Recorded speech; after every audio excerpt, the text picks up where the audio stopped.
एकनाथजी शिंदे हे क्रांतीवीर आहे. महाराष्ट्रात एक क्रांती घडून आणलेली आहे आणि त्या क्रांतीचा दूत, अग्रदूत श्रीकांत म्हणून त्याच्या मतदारसंघात वावरतो. तो इतरत्र लुडबुड करत नाही, इतरांच्या ह्याच्यात लक्ष देत नाही. आपसातली गटबाजी, आपसातलं वैर, नेत्यांमधली भांडणं, पक्षांमधली भांडणं, अंतर्गत चढाओढ, सत्ता स्पर्धा याच्यापासून त्यांनी स्वतःला कटाक्षाने अलिप्त ठेवलेलं आहे. मी बरं, माझं काम बरं. आणि तुम्ही कधी बघा त्याचा दिल्लीतला परफॉर्मन्स पण बघा, लोकसभेतला परफॉर्मन्स बघा.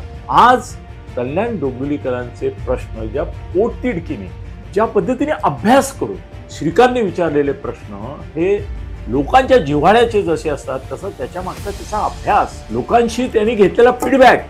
मला तर वाटतं की श्रीकांतनी जेवढा फीडबॅक लोकांकडून वेळोवेळी घेतला, फार क्वचित खासदारांनी घेतला असेल.